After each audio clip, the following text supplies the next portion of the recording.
All right, today, state lawmakers in Texas continue their walkout. They're fleeing for Washington, D.C. to prevent Republicans there from forcing a vote on new restrictive voting measures. States all across the country are grappling with calls for voting reforms, even though there's been no evidence of election fraud anywhere, including right here in Michigan. But that didn't stop former President Trump from continuing his false claims that the election was stolen and calling Detroit, quote, one of the most corrupt places on earth.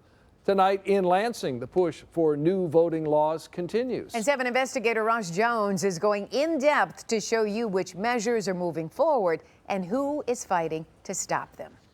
Today, more than 50 Democratic members of the Texas House left Austin and left Texas. This was the scene in Texas this week as Democratic lawmakers fled the state in a last-ditch effort to block Republicans from passing new voting restrictions. This is a suppression session.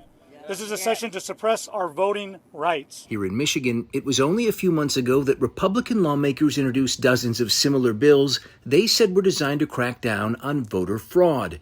Even though just last month, one of the lawmakers leading those efforts admitted his investigation found no real fraud in last year's election. We consistently came up against irrefutable and demonstrable facts that repudiate the speculation and the theories. Still, the push to change Michigan's voting law continues, even over the objection of some local clerks. We need to take care that we're not creating problems where problems don't exist. Mary Clark is the clerk in Delta Township and president of the Michigan Association of Municipal Clerks.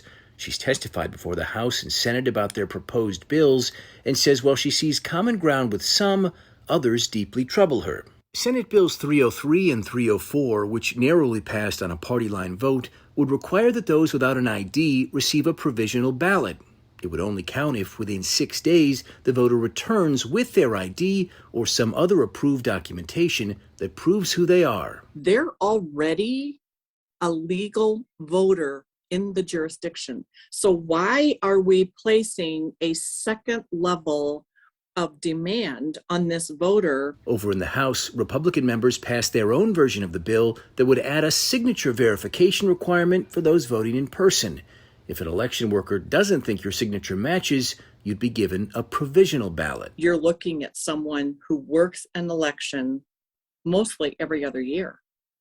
And we expect them to take the responsibility of saying yay or nay for a signature. Clark fears that slight differences in how someone signs their name could potentially disqualify untold numbers of legitimate voters. How many of you know what your signature looks like in the voter file and feel confident that an untrained worker will be able to match your signature? Senator Jeremy Moss opposes the measures being introduced by Republicans, including some that so far are still in committee, like Senate Bill 286. Originally, it called for all drop boxes to be locked at 5 p.m. the day before the election. A newer version would now lock them at 5 o'clock on Election Day. For no reason, doesn't help anybody, doesn't make the voting easier. It's very important that we make sure it's easy to vote and hard to cheat. Republican Senator Ruth Johnson, a former Secretary of State, stresses that some bills have received strong bipartisan support, like Senate Bill 302, requiring voters to attest that they won't vote in more than one state. But as far as bills requiring voter ID, she knows that Governor Whitmer has already promised to veto them. Still, she says that won't stop Republicans from trying to make them law. And we'll continue to push for that, and the public wants that, needs it, and deserves it. Otherwise, we have no systems within our system systemically to catch cheating. Both the House and the Senate are on break for the summer, meaning when these bills are picked up next will likely be in the fall. We're Detroit. I'm Ross Jones, 7 Action News.